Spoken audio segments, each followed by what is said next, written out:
Hey, what's up? What's up? Yun, dito na naman ako sa may mini top spin. Ano lang ako dito, hanggang alas 5 lang. Pero, syempre, ituturo ko rin sa inyo kung ano yung gagawin dito. First, pag pasok mo talaga, unang gagawin mo, i-check mo tong yan. Ito yung ano nila eh. Check mo yung checklist. Check muna natin. Baka may sira. Mahirap na. 26. Check natin to lahat. Ano bang petsa ngayon? 27. Yun. Gaya nito, may X. So, is there any fault or abnormal sound? So, X mo lang yan kasi wala. Tapos yun, check na. Okay na yan. Pagkatapos mo i-check, i-double check mo na naman yung dito.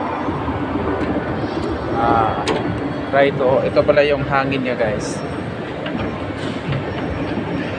Yun, wala. So, pag ganito, yan, pag umuuga-uga siya, gagawin mo lang dito yung sensor niya. Nakamatay pa pala. Nangyayaya.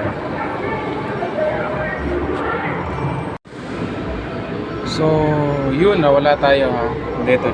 Ulitin natin yung ginawa ko. Yan, emergency na yan. Kumbaga, stop na yan lahat. Kung mag-ooperate ka na, tapos na tayo sa checklist, tapos ito yung emergency stop, iaangat mo lang yan. Then hindi siya gagana kung itong activation control, dapat i-on mo siya. Yun, so activated na siya lahat. Tapos para umandar siya, yan, dito ka isasarado mo tong lap bar kung tawagin. Yan, sikit na yan. Then, ito. Yan, tapos seat belt. So, yun, yan. Seat belt. Yan, ayusin mo lang yan. Tapos, sige, pandarin muna natin. Yan, tapos magpapaandar ka na, dapat nakasarado yung pinto. Yan, tsaka yung sa exit. Kasi pag di yan nakasarado, eto, hindi to iilaw. Kaya, ito muna, activation bell. Yan, then, start. Yan. Yan na siya. Yun. Diba? Ganyan lang yan. Pambata lang kasi yan. Yan. Tapos, ang dito guys, ano siya? Manual. Kumbaga ikaw yung mag-ooras, tapos 3 minutes lang. Tapos kung hihinto mo na, balik agad dito, then stop. Yan. Parang tsitsempohan mo lang siya. Pag pindot mo, stop. Yan. Pusa na siyang hihinto. Yan. Tapos labas ka. Tapos kung sakasakali guys, ito yan yung sensor niya, yung kulay green. So kung sakali kung umuuga-uga, iangat mo lang to para tumapat doon sa sensor. Yan. Tapos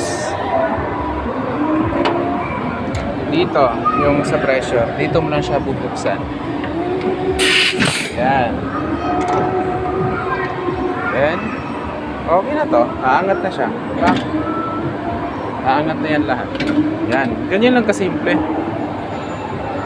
Tapos syempre sinusunod pa din yung height limit kung tawagin.